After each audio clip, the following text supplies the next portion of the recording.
Oke. 1, 2, 3. Ayo subscribe Gaji Sarunang. Sarungan. Ayo subscribe Gaji Sarunang. Assalamualaikum warahmatullahi wabarakatuh.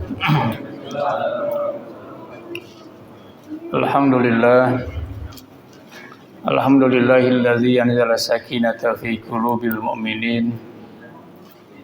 Asyhadu an la ilaha illallah wahdahu la syarikalah al-malikul haqqul mubin. Wa asyhadu anna Muhammadan abduhu wa rasuluhu shadiqul wa'dil amin. Allahumma shalli wa sallim wa barik wa azim wa karim wa tarham wa tahannan ala man bihi turja syafa'atuhu yaumiddin wa ala alihi wa ashabihi wa ansarihi wa junubi wa atba'ihi ajma'in ila yaumiddin. Hadratil mukarramin wal muhtaramin, hadirin jamaah Masjid Nurul Huda yang senantiasa dimuliakan Allah Subhanahu wa taala. Puji dan syukur senantiasa kita panjatkan kehadirat Allah. Alhamdulillah pada hari ini dan sampai saat dan detik ini Allah terus cucurkan rahmat dan nikmat-Nya kepada kita. Nikmat yang tidak pernah berhenti sedetik pun dalam hidup kita. Baik kita minta, tidak kita minta, kita berharap, tidak kita berharap. Kita terjaga maupun dalam keadaan terlelap. Terus nikmat Allah dicucurkan kepada kita semua, maka jamaah tidak ada kata tidak pernah kita tidak bersyukur. Senantiasa harus bersyukur. Dan kita diajarkan juga sudah oleh Ibnu Athaillah Sakandari, bahkan dalam keadaan sakit pun kita bersyukur. Dalam keadaan sakit kita bersyukur, karena sakitnya kita itu boleh jadi adalah karena kita lalai mensyukuri nikmat Allah supaya terasa nikmat Allah. Kalau enggak dikasih sakit atau tidak diistirahatkan dulu, itu biasanya lalai dengan syukur. Maka kemudian Allah ingatkan kita dengan undangannya berupa apa itu sakit atau ada malapetaka atau ada bahaya. Jadi Ibnu Athaillah luar biasa mengajarkan kita pada kita semua bahwa Allah Maha Baik. Allah Maha Baik, sumber segala kebaikan. Sayang terhadap hamba-hambanya. Apapun yang diberikannya dalam bentuk apapun, semua adalah karena kasih sayang Allah Subhanahu wa taala. Dan sore hari ini kita Allah izinkan untuk hadir di masjid ini guna melaksanakan ibadah sholat maghrib berjamaah. Mudah-mudahan ibadah kita kiranya diterima Allah Subhanahu wa taala. Salawat dan salam semoga sampaikan kepada Rasulullah sallallahu alaihi wasallam, para sahabat, keluarga dan segenap pengikut setianya hingga akhir zaman.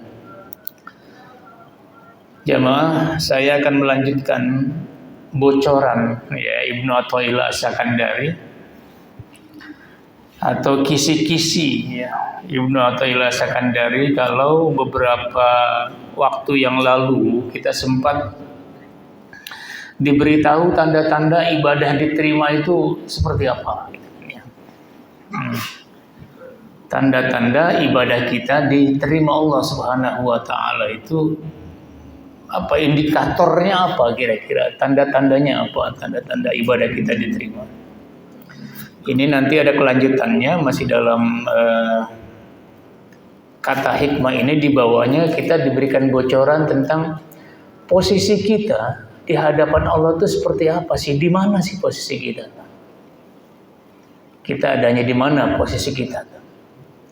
Apa di depan betul, apa di tengah, apa di belakang, atau di emperan, di kiri, di kanan, dekat atau jauh. Wah, itu nanti ini ada lanjutan dari pembahasan tentang bahwa indikator ibadah diterima oleh Allah Subhanahu wa taala itu beberapa waktu yang lalu. Yang kalimat hikmahnya kita baca beberapa waktu yang lalu, man wajada samarata amalihi ajilan fahuwa dalilun ala wujudil qabul. Siapa orang yang mendapatkan buah amaliyah ibadahnya pada saat dia di dunia, fahuwa dalilun ala wujudil qabul, maka itu satu indikator, satu pertanda, satu penunjuk, dalilun, penunjuk bahwa ibadahnya itu diterima Allah Subhanahu wa taala. Nah, apa tanda-tanda ibadah diterima itu, supaya nanti ke belakangnya agak nyambung. Jadi saya review sedikit beberapa waktu yang lalu.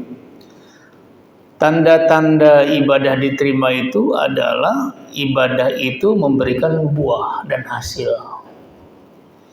Apa samratul amal itu? Lazizut ta'ah. Taat itu nikmat. Taat itu tidak membebankan. Taat itu tidak menyiksa. Nah, orang kalau lazizut ta'ah kan puasa itu nikmat. Kalau yang tidak lazizut ta'ah, puasa itu menyiksa. Makanya baru Ramadan, udah Ramadan lagi. Baru aja belum lama bulan puasa, udah puasa lagi. Kenapa? Karena puasa seakan-akan menyiksa. Gak makan, gak minum, gak melakukan sesuatu yang biasanya dilakukan. Gitu. Jadi lazizut ta'ahnya tidak ada. Kalau lazizut ta'ahnya ada, dia akan menikmati ibadah puasa itu. Dan rasa-rasanya juga nggak betah kalau nggak puasa. Udah saking nikmatnya berpuasa tuh. Sudah merasakan Pak? Belum? Belum? Belum ya Pak? Itu kan, ya Pak ya. Rasulullah itu kan, karena sudah lazizut ta'ah, ya puasanya udah nggak pakai waktu lagi Pak. Udah nggak pakai waktu lagi. Sama dengan wudhu. Kalau sudah nikmat punya wudhu, itu maunya dawamul wudhu aja, maunya punya wudhu aja dia. Ada hadas kecil sedikit, wudhu lagi. Kenapa? Karena pada saat dia merasa bahwa dia dalam keadaan bersih dan suci, nggak mungkin ada kemaksiatan dia lakukan, tuh nggak mungkin. Gitu kan Pak ya? Iya. Kalau dalam keadaan bersih dan suci maksudnya, dalam keadaan suci dengan dawamul wudu, kemudian wudunya batal, tajdidul wudu, gitu kan. Kecuali jasmani memang bersih, hati juga terjaga dan suci. Nggak mungkin dia berdusta. Kalau pedagang dalam keadaan wudu dan dia sadari dari dalam keadaan wudu, dia nggak mungkin nipu pelanggannya, Pak. Nggak mungkin. Nggak mungkin dia di kantor nyelip harta kantor, nggak mungkin. Dia nggak jujur, nggak mungkin. Nggak amanah, nggak mungkin. Oh, dia dalam keadaan bersih dan suci, itu persoalannya. Nikmat.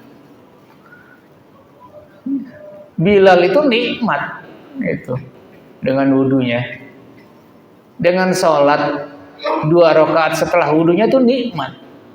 Kan salah satu tanda sendal Bilal itu, bakyak, terompa Bilal itu didengar oleh Rasulullah SAW di surga.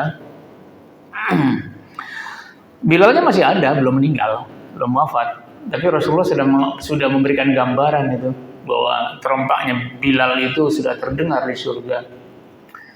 Ketika ditelisik, dilihat, ditanya, ya beliau memang tidak pernah lepas dari wudu. Dan selalu ya salat sunnah setelah berwudu 2 rakaat. Itu yang jadi andalannya, ya, jadi andalan. Itu yang memang kita harus punya andalan, Pak. Zikir itu kan andalan kita. Andalan. Misalnya Bapak punya andalan apa nih? Setiap habis maghrib baca Yasin, andalin tuh Pak, rutin, dipegang, itu jadi tameng, itu jadi senjata, itu jadi rutinitas Bapak. Puasa sunnah, Senin Kamis, jadikan andalan. Salat duha, jadikan andalan tuh. Jadi kita punya andalan, punya punya ya sesuatu yang menjadi rutinitas kita. Dan kalau di dunia tarekat itu kan itu menjadi sesuatu yang luar biasa itu. Karena tidak dimiliki oleh orang lain. Ya, orang lain belum tentu memiliki seperti apa yang Bapak miliki, seperti yang kita miliki. Kalau orang lain mungkin berbeda-beda lagi, ada andalannya. Yes. Jadi ini menjadi bagian penting dari bahwa amal ibadah diterima itu tandanya antara lain adalah lazizat ta'at. Kalau kita sudah ketaatan kita sudah luar biasa, terasa nikmat gitu. Nah, itu pertanda bahwa ibadah kita diterima Allah SWT. Nggak enak nih kalau pokoknya ada sesuatu yang terlewatkan. Yang biasa salat duha nggak salat duha, itu kayaknya ada yang mengganjal. Biasa bersedekah setiap hari, kelupaan, kelewatan nggak sedekah itu ada. Padahal sedekah kan sunnah, puasa sunnah kan sunnah. Tapi itu menjadi sesuatu yang luar biasa. Baca Quran kalau udah lazim ta'ah itu maunya baca mulu maunya. Salat sunnah juga begitu, salat tahajud juga begitu, nggak pengen ketinggalan gitu kan. Nah ini lazizat ta'ah, nikmat.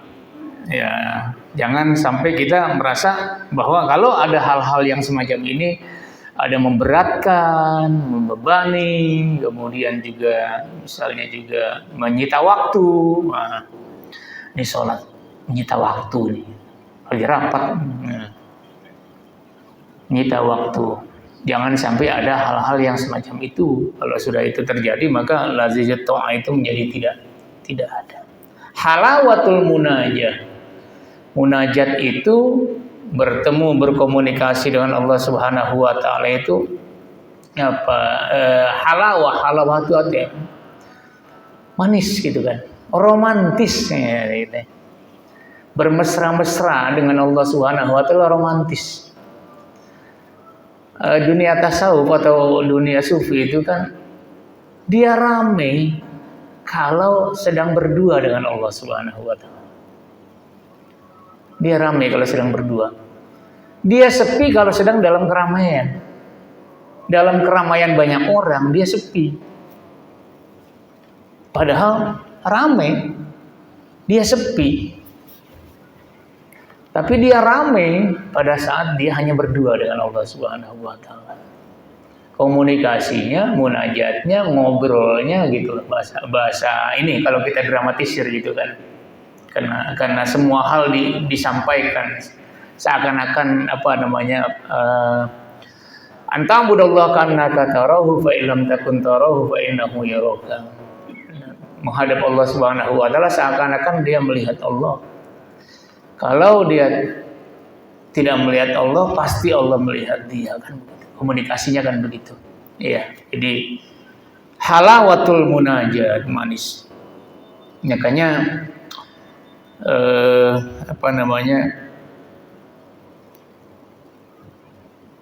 para sahabat itu dan para sufi besar itu memanfaatkan betul ini halawatul munajah ini. Wa unsul qalbi atau unusul qalbi bil muraqabah gitu kan, ya ini tenang hati dengan muraqabah, dengan mendekatkan diri pada Allah Subhanahu wa taala. Enggak ada gelisahnya, Pak. Enggak ada gelisahnya. Tenang aja.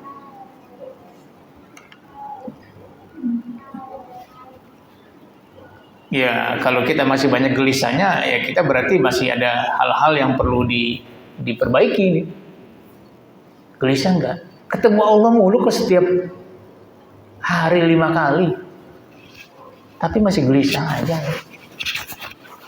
Yakin betul kalau Allah Maha melihat dan Maha memelihara, melindungi, kok masih gelisah saja?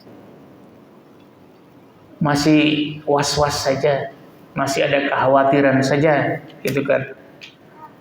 Masih ada ketidakpercayaan saja dengan Allah. masih ada keraguan saja, masih suudzon. Wa farhur ruh bil musyahadah. Oh, ini kalau di kelasnya sudah beda ini. Wal farhur ruh bil musyahadah, ya. Wasir bil mukalamah. Oke. Wa farhur ruh bil musyahadah ini artinya ya sudah musyahadah namanya, ya. Sudah benar-benar apa yang dialami oleh orang-orang yang sudah masuk makom musyahadah. Nah, kemudian jamaah yang dirahmati Allah Subhanahu wa taala, berikutnya adalah an-nasyat fin nuhud. Ya, an-nasyat, selalu semangat. Baca Quran semangat. Salat fardu semangat. Bapak nungguin azan atau dipanggil azan? Masjid? Nungguin dipanggil. Nah, nungguin dipanggil, ya. Yang bagus sih, belum azan sudah sampai. Ya nanti kalau nggak dipanggil azannya nggak kedengeran nih, belum zuhur. Kan gitu ya. Kan gitu kan, belum zuhur, kebetulan ini sound sistemnya Ustaz rusak misalnya kan, nggak nyala, belum zuhur. Padahal udah tahu tuh waktu zuhur tuh.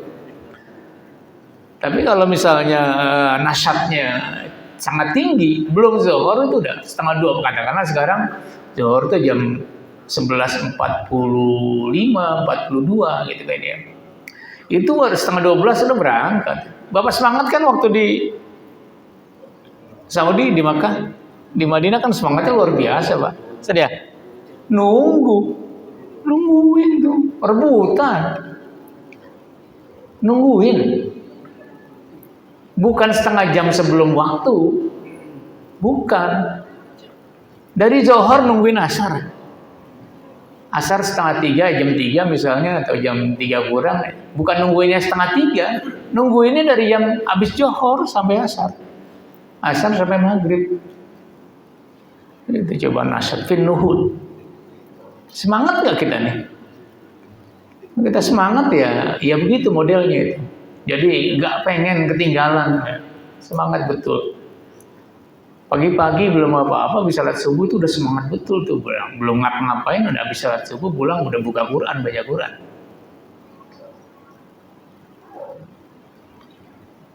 Nah, ini saya kira menjadi bagian penting dari hal-hal yang dalam kaitan dengan ibadah kita diterima Allah Subhanahu wa taala.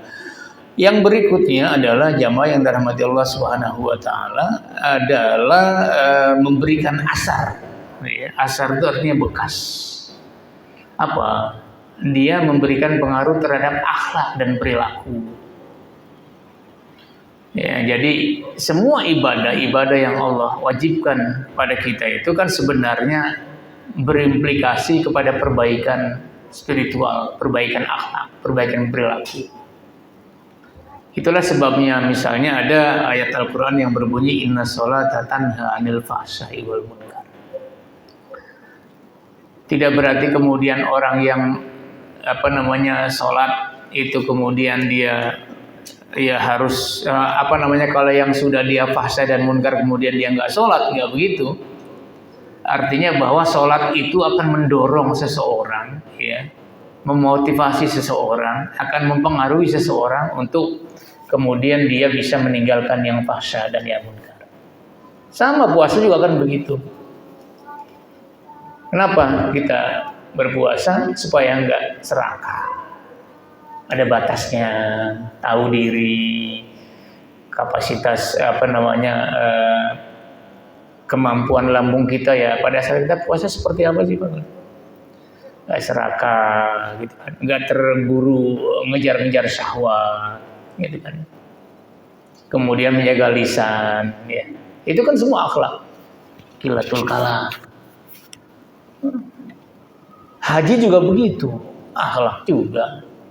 Ya, hukum, ya semua orang sama, nggak ada perbedaan, nggak ada bangsawan, nggak ada orang kampung, nggak ada orang kota, nggak ada pejabat, nggak ada rakyat jelata, nggak ada darah biru, darah merah, nggak ada, semuanya sama. Hukum di Arab, begitu. Melontar jumrah juga begitu. Ya udah, habis melontar jumroh jangan lagi terjebak oleh hawa nafsu setan kan. Melontar jumroh kan ke sana arahnya, supaya itu menjadi simbol-simbol tertentu. Di Musdalifah ambil batu, ya itu juga akhlak juga.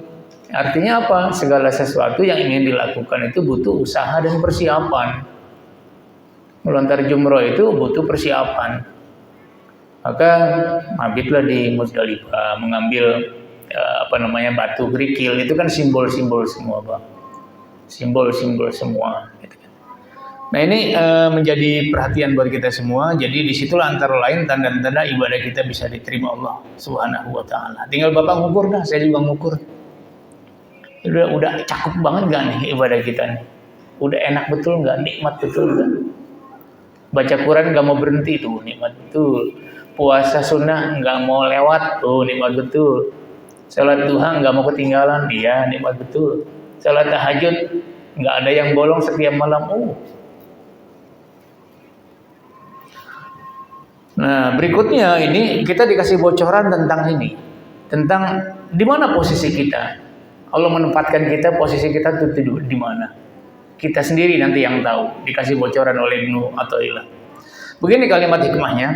In aradta an ta'rifa qadraka 'indahu fanzur fi madza yuqimuka. Apabila engkau ingin melihat atau mengetahui keadaanmu ya di sisi Allah Subhanahu wa taala, di mana posisinya, fanzur madza yuqimuka. Maka lihatlah di mana Allah menempatkanmu itu. Allah mendudukkanmu itu di mana. Ya. Ini kalimatnya jadi bolak-balik. Apabila engkau ingin mengetahui tentang kedudukanmu di sisi Allah Subhanahu wa taala, fanzur fi madza yuqimuka. Maka lihatlah, cermatilah, amatilah di mana Allah memposisikanmu itu. Nah, Ibnu Ajibah menjelaskan begini di dalam syarahnya ini. Ja'alallahu ta'ala bihikmatihi khalqahu ala qismaini. Allah Subhanahu wa taala ini menempatkan, menjadikan makhluknya itu dua kelompok, dua golongan.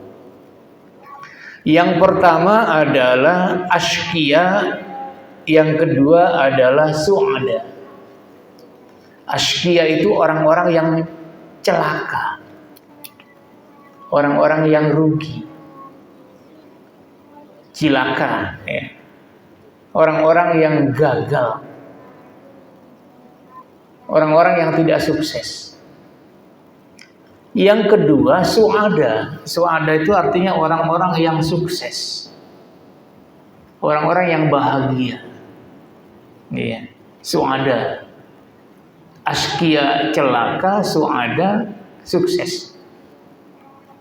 Asyqiya itu merana, ya. Su'ada itu orang yang bergembira. Kita termasuk orang yang celaka atau orang yang beruntung, kira-kira begitu. Nih dua golongan besar dulu oleh Ibnu Ajibah dijelaskan begitu. Nah, wa ja'ala su'ada qismaini. Yang su'ada ini ada dua kelompok.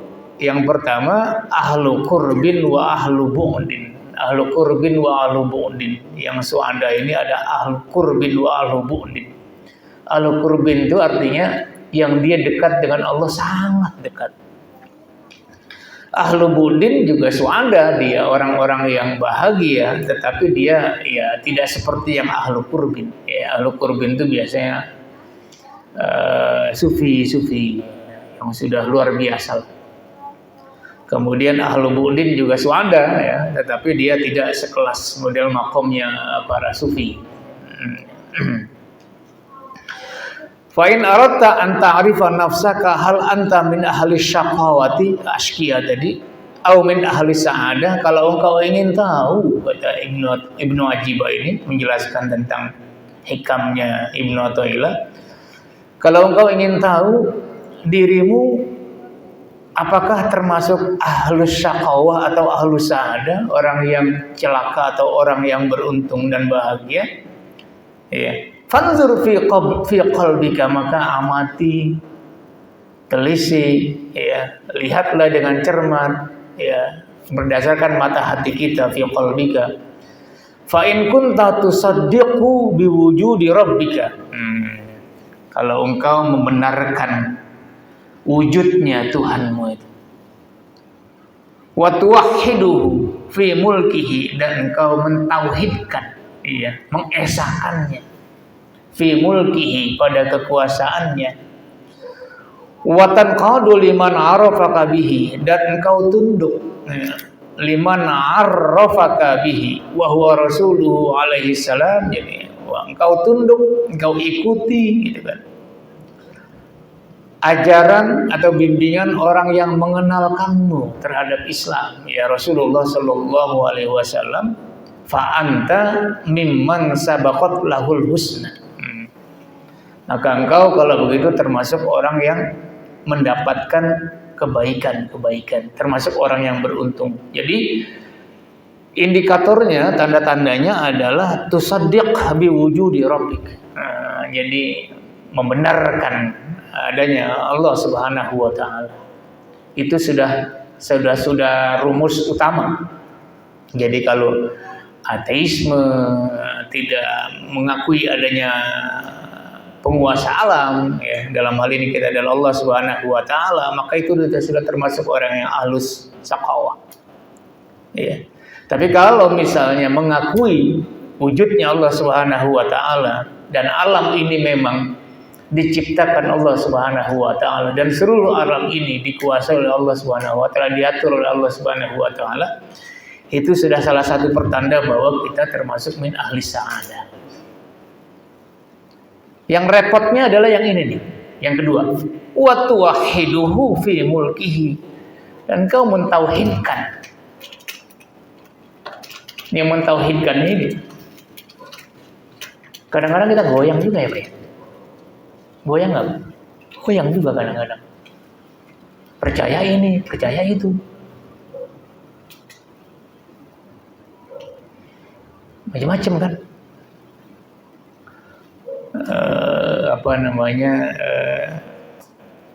Wa tuwahhiduhu itu. Jadi benar-benar, ya, mentauhidkan betul, gitu kan ya. Ini kalau masih macam-macam, ini masih terkontaminasi, ya, dengan kepercayaan, dengan keyakinan lain, ya. Berobat tuh Pak, hati-hati tuh berobat Pak. Kalau ke dokter itu mah enggak. Ke dokter ini Bapak suka, mungkin ada orang-orang yang semacam itu. Jadi kita mentauhidkan Allah itu menjadi sesuatu yang terkontaminasi namanya. Terpapar hal-hal yang kecil semacam ini. Yang menyembuhkan Allah, kita mentauhidkan Allah Subhanahu wa taala lewat ilmu yang diberikan kepada dokter itu.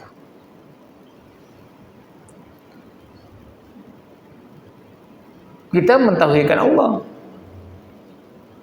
Yang menyembuhkan keseleo kita Allah, lewat keahlian yang diberikan Allah terhadap orang yang dikehendakinya.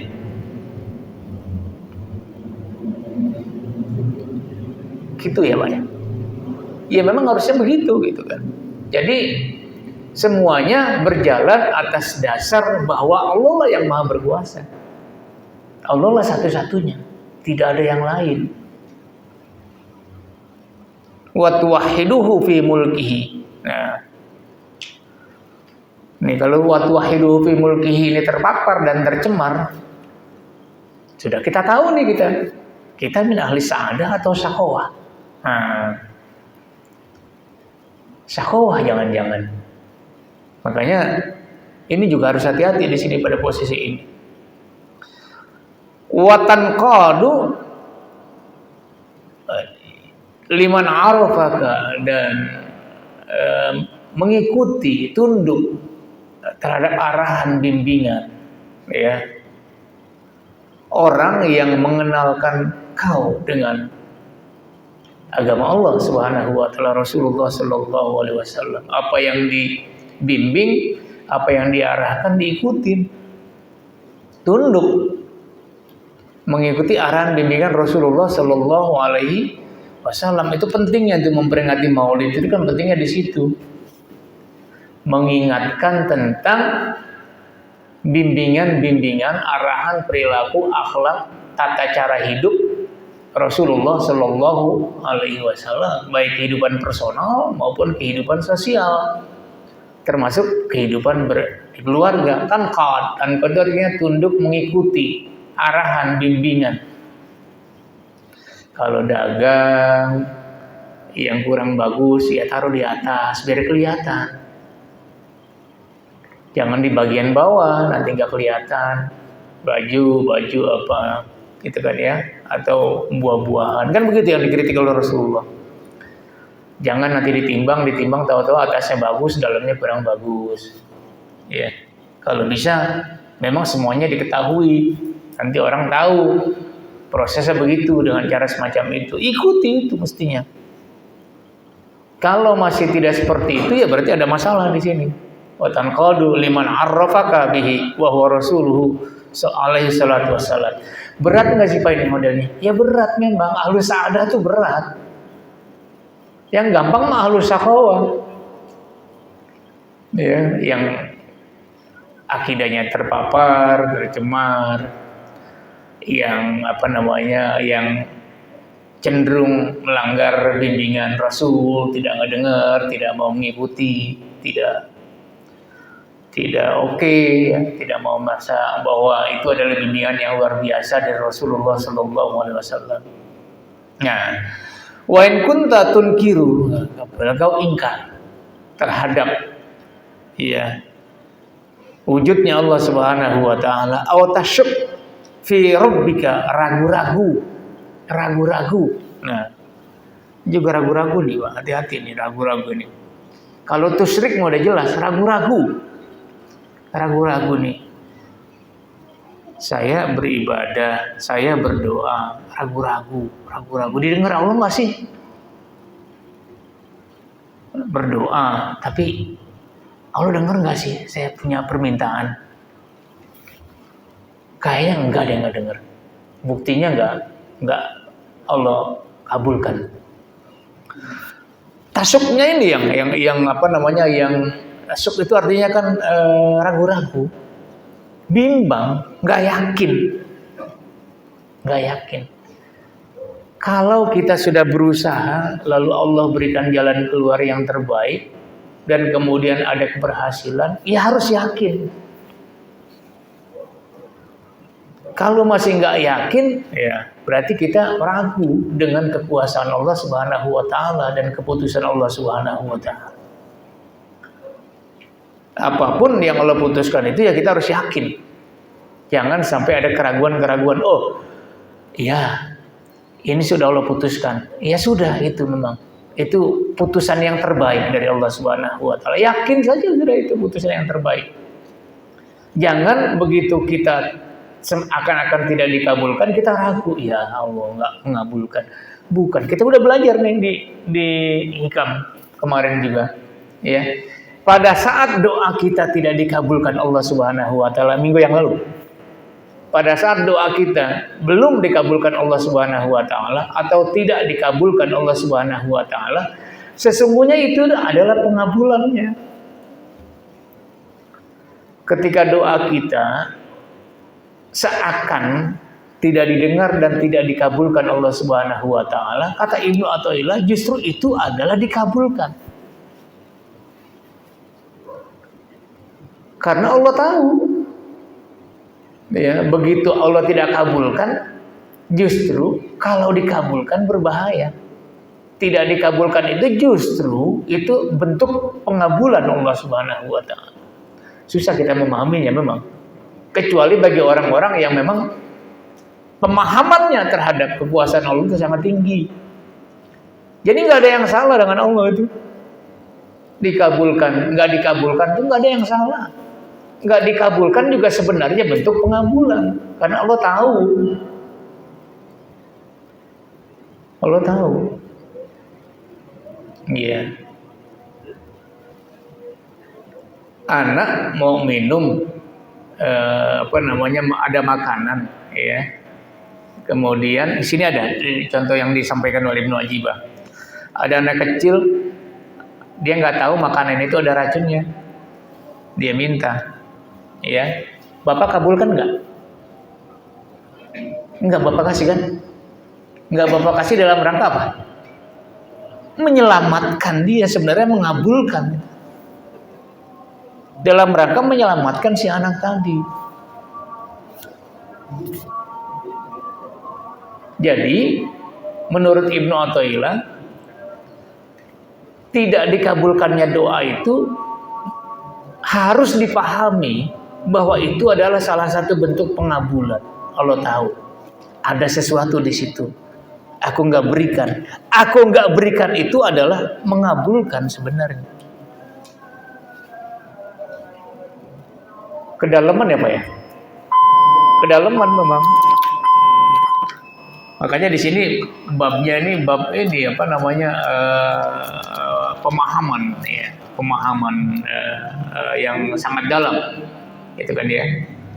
Jadi inilah saya kira bagian-bagian penting yang oleh Ibnu Athaillah itu dibongkar pada bagian-bagian ini, yang seringkali pada tataran keseharian kita itu kita jadi muncul perasaan-perasaan ada bahwa Allah itu nggak memperhatikan kita, ada suuzon, selalu saja was-was, ragu. Nah Ibnu Athaillah mengajak kita nih nggak usah ada keraguan, semuanya benar kalau dari Allah. Hambanya disayang, nggak bakal disusahin, dikasih.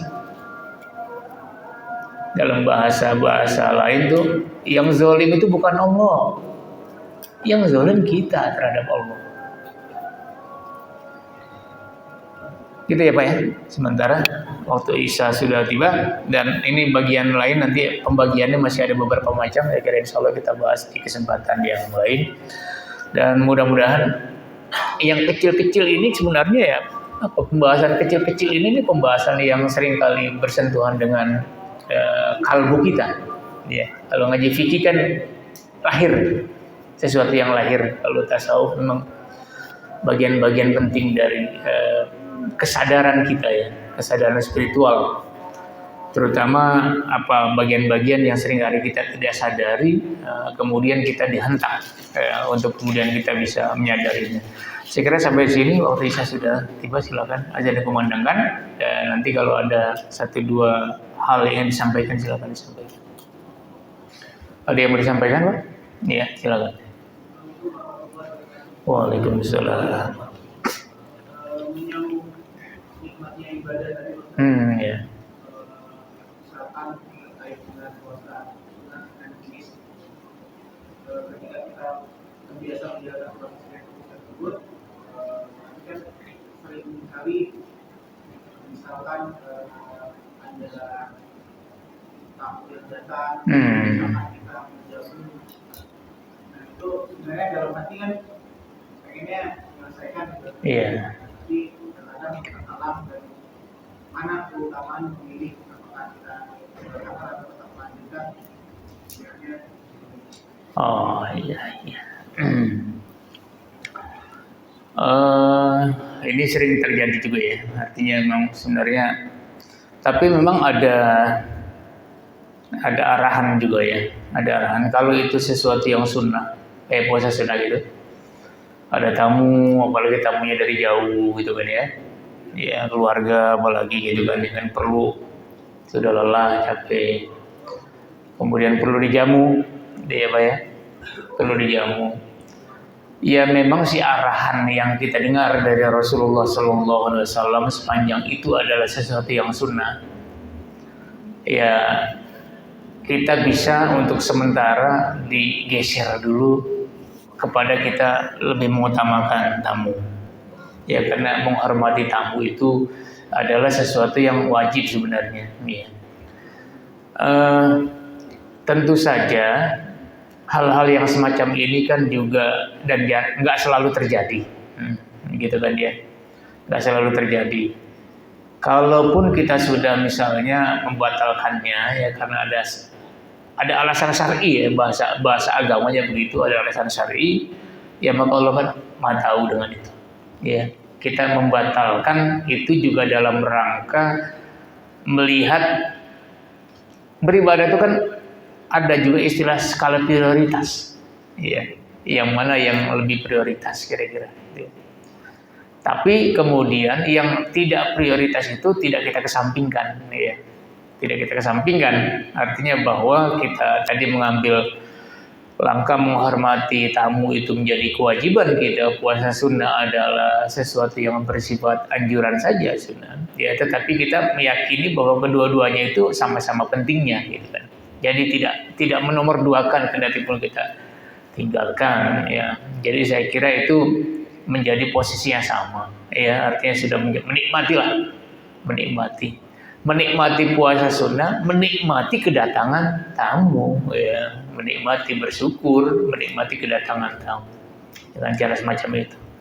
Saya kira sama saja ya. Jadi nggak usah khawatir juga nanti gimana tamunya mau minum, gimana tamunya mau makan, kalau misalnya yang punya rumah juga nggak dalam situasi yang semacam itu kan juga nggak menjadi akrab, nggak menjadi cair. Iya, gitu kan. Jadi menjadi ikramu duyufnya jadi kurang, gitu kan. Menghormati tamunya menjadi kurang, ya. Kan suasana itu kan mesti dibentuk, diciptakan, ya. Saya kira itu, ya. Ada lagi kalau masih ada? Sudah. Oke, kita lanjutkan insyaallah. Bab ini kita masih lanjutkan, bacaannya masih sedikit panjang. Dan mudah-mudahan Allah sampaikan kita dan Allah berikan kekuatan pada kita untuk kembali lagi bertemu pada beberapa waktu ke depan. Mudah-mudahan. Dan kita senantiasa diberikan kekuatan untuk senantiasa terus mendekatkan diri kita pada Allah Subhanahu wa taala. Dan yang paling penting, Pak, tingkatkan kesadaran keagamaan kita. Supaya kita naik kelas. Kalau nggak naik-naikkan kelas kan kayak jadi nggak berkualitas, kurang berkualitas, bukan tidak berkualitas. Mudah-mudahan Allah berikan keberkahan buat kita semua dan sama-sama kita akhiri dengan doa kafaratul majelis. Subhanakallahumma wa bihamdika asyhadu an la ilaha illa anta astaghfiruka wa atubu ilaik. Assalamualaikum warahmatullahi wabarakatuh.